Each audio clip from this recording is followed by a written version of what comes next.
Good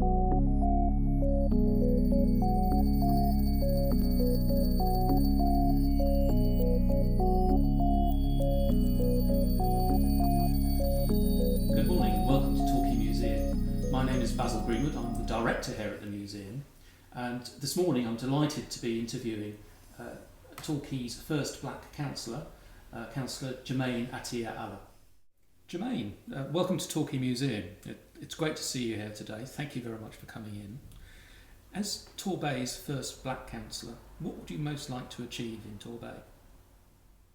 I would like to see a Torbay that is tolerant and respectful of all societies in Torbay, regardless whether that's your race, whether that's your disability, whether that's your culture. Did you face any particular discrimination in becoming a councillor?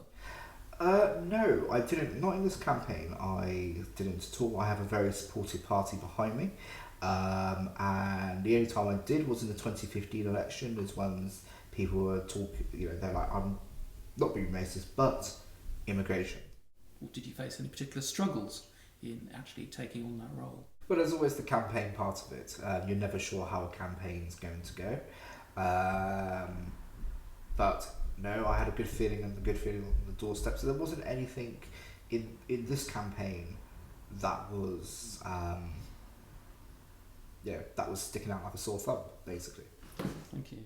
I'm particularly interested in your role as part of the community, and you chair the Ellicombe Community Partnership. What are your main priorities for that partnership? So our main priority at the moment is around the COVID-19 response, and has been since March. That started off with the Torbay Food Alliance, and that was a number of partner organisations coming together. So that was the likes of Ellicombe Community Partnership, Eat My Frog, and a Brixton Group, which I cannot remember the name for. It was basically serving meals and food parcels to the most vulnerable people, not just in Ellicombe, but in Torbay as well. Thank you. Climate change is another area which is of interest to the museum, and I know that you're the Torbay Council Climate Change Champion, so I wondered what you saw as your main priorities for that role. It's going very well. We have just appointed a climate change officer, and they are just about to start work shortly, and you will see a number of initiatives that will come forward hopefully within the next few months. Thanks for that. You chair the Torbay Racism Review. How do we make black, Asian and minority ethnic lives matter in Torbay? What are your hopes for that review process? So my hopes is for many people from the BAME community to come forward and actually engage with this review, and they can start by emailing the experiences of racism that they had. If they don't feel that they can come to speak to a panel, then they're more than welcome to write down their experiences and email it to equality@torbay.gov.uk. And also we're looking for their ideas about how we can move forward as well. So what has been the initial reaction from the people of Torbay to the fact that there is this review being undertaken? At first, when we first announced it back in August, I wasn't too sure how it was going to go.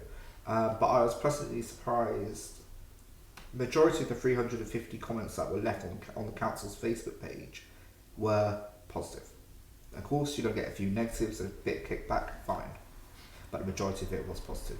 Okay, so what are the timescales for the review?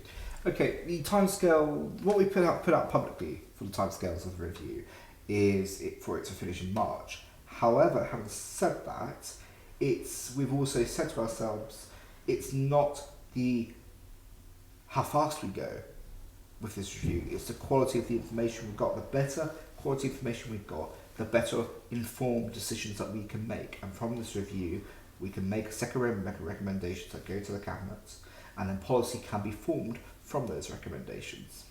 So are you optimistic about this review? Very.